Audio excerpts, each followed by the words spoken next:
어버이 주일을 맞아 설교 제목을 한번 이렇게 정해봤습니다. 하나님과의 연결다리, 부모라는 제목으로 함께 말씀을 나눕니다. 인간관계 다양하지만 부모와 자녀 간의 관계만큼 신비롭고 특별한 관계가 있겠나 하는 생각을 해봅니다. 왜냐하면 이 세상에 자녀가 없는 사람은 있지만 부모가 없는 사람은 없다는 거예요.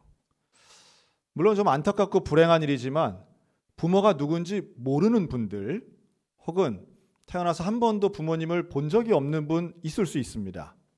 또 지금 현재 부모님이 돌아가시거나 이래서 만날 수 없는 분들도 있을 수 있지만 원칙적으로 내가 태어났다는 것은 어느 시점에서는 부모가 있었다는 것을 인정할 수밖에 없는 거죠. 부모답지 못한 부모라 할지라도 우리가 이 땅에 존재하는 근본적인 이유 안에는 분명히 부모의 존재가 있더라는 겁니다. 그런 면에서 인간은 끊임없이 부모에 대한 향수, 부모에 대한 그리움, 그리고 부모에 대한 아쉬움을 가지고 살 수밖에 없는 존재구나 하는 생각을 해봅니다. 오늘 저는 우리 모두에게 소위 말해 참 힘들고도 신비로운 이 부모 노릇, 부모의 역할, 그리고 부모의 사명에 대해서 함께 좀 나누는 시간 가졌으면 좋겠습니다. 또 이 시간 자녀임과 동시에 부모님인 분들 우리 성도들 중에 많죠. 우리 모든 부모들에게 하나님의 말씀에 깨달음이 있으시기를 주의 이름으로 축원합니다. 제가 잘 아는 한 집사님 가정이 있습니다. 나중에 이 집사님들은 남편분은 장로님이 되시고 이 여자 집사님은 권사님이 되셨는데요. 이 두 분의 직업은 두 분 다 학교 선생님이었습니다. 이 두 분에게는 3남매가 있었는데요. 첫째가 딸, 둘째가 딸, 셋째가 아들이었습니다. 그런데 이 1번, 2번에 해당되는 딸 둘이 정말 목사인 제가 봐도 세상에 이런 모범생이 있나 싶을 정도로 놀라운 아이들이었습니다.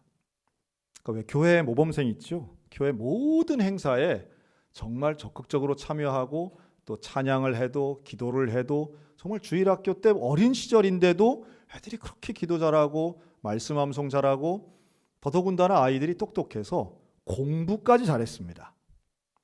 그리고 아이들이 성품 자체가 예의 바르고 순종적이어서 여기 앉아있어 하면 무릎 꿇고 그대로 앉아있는 아이들이었어요. 참 남의 아이지만 너무 신비로웠습니다. 그 나쁜 거 아니죠? 그건 정말 귀하고 좋은 일이라고 볼 수 있습니다. 그런데 그렇지 않은 가정들도 많았던 거예요. 즉 또래의 비슷한 또래의 집사님들이 키우는 자녀들은 그렇지 않은 아이들도 많았던 거예요. 그래서 막 뛰어다니고 떠들기도 합니다. 근데 문제는 뭐였냐 하면 이 선생님인 여자 집사님이 또래의 집사님들의 자녀들이 예배 시간에 떠들고 또 어른에게 인사 안 하고 이런 걸 보면 혀를 차면서 뭐라 그러냐 하면 애들을 저렇게 키우면 안 됩니다 라고 말하는 거예요. 여러분 우리가 좀 믿는 것 중에 이런 거 있습니다. 아이들이 잘 되는 건 누가 잘해서 애들이 잘 큰 거예요? 이걸 부모가 잘해서 자녀가 잘 컸다라고 생각하시는 분들이 있습니다. 뒤집으면 그 생각이 크게 틀린 건 아니지만 뒤집을 때 상당히 위험해집니다. 즉 아이들이 잘못한 건 그럼 누구 책임인 거예요? 그럼 똑같은 논리로 잘못되고 잘못하면 부모 책임인 거예요. 자, 이 논리를 가지고 사람들을 대하면 내 자녀에게 문제가 없으면 문제 있는 남의 자녀는 결국 부모가 문제 있다. 이렇게 결론나는 거죠. 더더군다나 그 집사님은 학교 선생님으로서 교육 전문가셨어요. 아이들을 혼내는 엄마를 보면 항상 이렇게 말합니다. 애들한테 소리 지르는 건 아니에요. 대화를 해야지. 애들이 알아듣도록 차근히 설명하면 아이들은 다 알아들어요. 아이들을 믿어주세요. 아이들에게 자유를 주세요. 실패할 권리를 주세요. 그러면 아이들은 다 따라옵니다. 열불 터지는 또래의 엄마들 속에 불을 더 지피는 말 그대로 얄미운 정답 엄마였습니다. 근데 그럴 만도 했어요. 왜냐하면 아이들이 워낙 뛰어났기 때문입니다. 그런데 하나님이 그 가정에 축복을 주시는데 그 집사님 가정에 천사를 하나 보내주셨어요. 그게 바로 셋째 아들이었습니다. 이 아들은 천사 같은 아이였습니다. 여러분, 천사의 속성 여러 가지가 있지만 그 중에 하나가 정직함이 있습니다. 근데 이 아들은 초등학교 때까지는 천사의 속성을 숨기고 있다가 중학교에 들어가면서부터 천사임을 증명하기 시작합니다. 즉, 자기 속에 있는 걸 숨김없이 말합니다. 나 학교 가기 싫어요. 공부하기 싫어요. 교회 가기 싫어요. 나 걸어가기 싫어요. 그러더니 오토바이를 타고요. 학교 가기 싫어요 하더니 PC방을 갑니다. 어느 정도였느냐 하면 엄마 아빠가 다 선생님이다 보니 학교에 일찍 가야 되잖아요. 학교 가는 게 출근하시는 거잖아요. 그러면 아빠 장로님이 이 아이를 아들 학교에 보냅니다. 같이 가는 거예요. 그리고 아버지 장로님이 본인 학교로 출근을 합니다. 그런데 자기 학교에 가서 1교시가 시작하기도 전에 전화가 오는 거예요. 아들 학교 선생님이 전화하시는 거예요. 등교를 안 했다는 거예요. 무슨 소리입니까? 내가 분명히 들어가는 거 봤는데 정문으로 들어가서 후문으로 나가버린 거예요. 있을 수 없는 일이 벌어진 거예요. 이 부부 장로님 권사님 집안에 있을 수 없는 일이 벌어진 거예요. 학교를 안 가다니. 수개월째 애가 학교를 안 가는 거예요. 아들과 싸우기 시작합니다. 아들을 혼내기 시작합니다.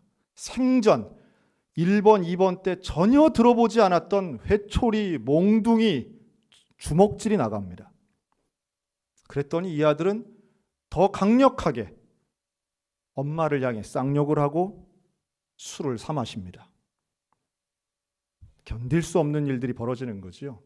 그 이전까지 본인이 이야기했던 원칙과 원리가 통하지 않는 아들을 만나며 절망합니다. 그리고 결국 우리 집사님 입에서 나온 말씀은 자녀 키우기 참 힘드네요 였습니다. 그리고 그렇게 기도 제목을 나누는 집사님 옆에 있던 또래의 집사님들은 흐뭇하게 웃었다는 이야기입니다. 흐뭇하게 웃고 함께 기도했다는 이야기죠. 여러분, 부모의 마음은요, 사실은 자녀에게 다 좋은 거 해주길 원합니다. 자녀가 잘 되길 원하는 건 다 똑같습니다. 그런데 생각 같지 않습니다. 왜 그럴까요? 부모는 인간이기 때문입니다. 우리에게는 한계가 있습니다. 다 주고 싶은데 여러분, 줄 수 있던가요? 내가 아무리 준다 해도, 내가 아무리 좋은 걸 준다 해도 자녀가 받지 않으면 줄 수 없습니다. 아무리 내게 준비한 게 많이 있어도 그걸 다 주기 위해서는 끊임없는 노력도 필요하지만 받아주는 수용성도 있어야만 가능한 일이라는 거예요. 여러분, 자녀 양육은 인간관계와 다르지 않습니다. 상대적이에요. 다양합니다. 사례가 많습니다. 일반화할 수 없습니다. 그렇기 때문에 참 쉽지 않습니다. 아름다운 옷은 사줄 수 있지만 아름다운 마음을 줄 수는 없다는 논리와 비슷합니다. 오늘 어버이날이기 때문에 효에 대해 얘기해도 마찬가지죠. 효를 가르칠 수는 있지만 효를 강요할 수는 없습니다. 세상에 태어나게 할 수는 있었지만 내 자녀의 인생에 중요한 걸 다 결정해 줄 수도 없습니다. 그런데 여기에 또 하나의 비극이 있죠. 우리 그리스도인들에게 있어서 복음을 전할 수는 있는데 복음을 받아들이게 하는 능력은 우리 부모라 할지라도 가질 수 없는 거예요. 저는 그런 면에서 우리가 자녀를 어떻게 대해야 하는가, 또 성경적인 부모의 역할은 무엇인가를 오늘 좀 아주 간략하게 말씀드리고 싶어요. 먼저 자녀는 어떤 존재인가라고 할 때 시편 127편에 이런 말씀이 있습니다. 자식은 여호와의 주신 기업이다, 이런 말씀이 있어요. 이 기업이라고 하는 건 우리가 그냥 쉽게 생각하는 일하는 일터라고 볼 수 있겠습니다. 그런데 하나님이 주신 기업, 그러니까 우리의 사명인 것이죠. 자녀는 하나님이 주신 선물인 동시에 사명입니다. 잘 가르치고 잘 양육하고 잘 키워야 하는 사명이 분명히 있어요. 그런데 여기에 차이는 뭐냐? 기업은 기업인데 내 거가 아니라는 거예요. 선물로 받긴 받았지만 다 내 거가 아닌 거예요. 나에게 부모가 책임도 있고 사명도 있는데 내 자녀는 독립된 개체이기도 한 거예요. 근본적으로는 자녀는 부모의 것이 아닌 하나님의 것인 줄로 믿습니다. 그렇기 때문에 내 마음대로 잘 안 돼요. 그런데 하나님 맡겨주신 사명이기 때문에 나에게는 부모에겐 무한한 책임감이 있습니다. 이거 어떻게 봐야 될까요? 어떤 시각으로 자녀를 봐야 될까요? 제가 이번 5월달 설교를 준비하면 참 많은 책을 봤습니다. 근데 옛날에 나온 교육학 책도 있지만 요즘 나오는 조금 가볍긴 하지만 재미있는 표현들이 있는 책들이 있더라고요. 그중에 제가 아주 동그라미를 친 건 이런 표현이 있어요. 자녀를 택배 보듯 하지 말아라. 요즘 같은 때에 딱 맞는 거죠. 택배 많이 주문하시잖아요. 그게 무슨 의미냐 하면 택배가 오면 그게 무슨 물건인지 알아요. 내가 주문했으니까. 그런데 택배가 오면 포장을 뜯고 여러분 어떻게 보나요? 그 물건에 하자가 있는지를 봅니다. 흠이 생겼는지, 내가 주문한 게 제대로 왔는지, 혹시 배달하다가 뭐 다친 건 없는지, 아니면 뭐 음식이나 식품 같으면 상한 건 없는지 이런 걸 본다는 거예요. 즉 단점 위주로 본다는 거예요. 여러분 부모가 자녀를 볼 때에 아직 미완의 이 자녀를 볼 때 단점은 얼마든지 많이 보입니다. 남들 보기엔 그럴듯해도요. 부모 보기에는 하자가 한참 많아요. 훨씬 부족해요. 그런데 그런 단점 위주로 보기 시작하면 결국 자녀와의 관계가 좋아지기 어려운 것이죠. 오늘 저는 부모의 역할 사명을 한 문장으로 오늘 제목으로 이렇게 정해본 거예요. 하나님과의 연결다리. 즉 우리 자녀를 기업으로 주셨는데 부모가 해야 할 사명이 무엇인가? 하나님과 연결시키는 이 사명이 부모에게 있다라고 하는 겁니다. 여러분 우리의 자녀들이 부모를 통해 하나님과 연결되는 믿음의 가정들 다 되시기를 주님의 이름으로 축원합니다. 오늘 신명기 4장도 그 얘기를 하고 있는 거예요. 너희의 자녀들, 너희의 손자들에게 하나님에 대해 알려라. 그런데 어떻게 하면 알릴 수 있겠는가? 최선을 다해야 되는데 세 가지 표현이 나와요. 즉 내 마음을 힘써 지키고 네가 본 그 일을 하나님의 일을 잊어버리지 말고 하나님의 말씀을 네 마음에서 떠나지 않도록 조심해라. 힘쓰고 잊지 말고 조심해라. 이렇게 말해요. 즉 자녀를 하나님과 연결시키기 위해서는 가장 전제되어야 될 것은 부모가 하나님과 연결돼야 되겠죠. 부모가 하나님의 말씀을 잊지 않고 기억하고 말씀대로 살려고 치밀하게 노력하고 거룩한 삶을 살기 위한 성결한 사람이 되는 것, 이게 먼저라는 거예요. 저와 여러분 가운데 하나님 사랑하는 그리스도인 부모가 되는 은혜가 있으시기를 주님의 이름으로 축원합니다. 하나님과 내가 연결돼야죠. 하나님 우선주의로 하나님 한 분만을 바라보는 그 거룩한 신앙으로 우리가 먼저 살아가야 되는 거예요. 호세아 4장 6절에 이런 말씀이 있습니다. 너희가 내 하나님의 율법을 잊었으니 나도 너의 자녀들을 잊어버리리라. 이 예언서에 나오는 경고의 말씀은 상당히 서늘하게 만듭니다. 즉 부모가 하나님 말씀을 잊어버리면, 신앙을 놓게 되면 하나님도 너희 자녀들 잊어버리실 거야 라고 하는 선지자를 통한 경고의 말씀이에요. 그러니까 우리가 깨어 있어야지요. 자녀에게 신앙을 주지는 못해도 신앙으로 이끌 수 있는 계기는 마련해 줘야 되지 않겠습니까? 그러기 위해 부모가 어떤 최선을 다해야 되느냐? 하나님 붙잡는 최선을 다해야 됩니다. 방법이 뭘까요? 우리가 하나님을 붙잡는 방법, 지금 5월 달에는 계속해서 일관되게 가정에서 할 수 있는 하나님 붙잡는 방법을 제안하는데요. 그게 바로 가정 예배입니다. 여러분 가정에서 성경 읽으시기를 주의 이름으로 권면합니다. 가정에서 기도하시기 바랍니다. 가정에서 무릎 꿇고 기도하는 모습을 자녀들이 볼 수 있게 하시기 바랍니다. 사실 그래도 잘 안 돼요. 가정 예배를 드린다고 해서 아이가 저절로 신앙이 생기는 것도 아니에요. 또 아이일 때는 된 것 같아 보였는데 성인이 된 자녀들은 그것도 쉽지 않습니다. 쉽지 않은 정도가 아니라 거의 불가능해 보일 정도입니다. 그러나 포기하지 않습니다. 이게 바로 부모와 자녀 간의 특별한 관계지요. 부모는 자녀를 위해서 기도하지요. 그런데 어떻게 기도합니까? 될 때까지 기도합니다. 왜 그렇습니까? 포기할 수 없기 때문입니다. 4세기의 초대교회의 위대한 교부 어거스틴의 어머니는 이 어버이 주일만 되면 우리에게 늘 이름이 언급되곤 합니다. 그 어머니 이름 모니카지요. 근데 이 모니카가 자기 아들 이 어거스틴에 대해서 걱정이 컸어요. 왜냐하면 이 아들이 너무 방탕한 거예요. 어머니 기준에서 볼 때. 어떤 방탕함이 있었냐? 첫째, 예수를 믿지 않는 거예요. 둘째, 술을 마시는 거예요. 셋째, 결혼도 하지 않았는데 자녀를 낳은 거예요. 어거스틴에 대한 걱정은 어머니 모니카의 기도의 제목이 됩니다. 그리고 교부를 찾아갑니다. 오늘날의 목사님 같은 거죠. 암브로시우스라고 하는 당시의 유명한 교부를 찾아가서 상담을 합니다. 내 아들 때문에 걱정입니다. 우리 아들 어거스틴 어떻게 하면 좋을까요? 그때 이 암브로시우스 교부가 아주 유명한 말을 합니다. 한번 따라할까요? 눈물의 기도로 키우는 자녀는 결코 망하는 법이 없습니다. 이거 성경에 나오는 줄로 생각하신 분들 계셨을 겁니다.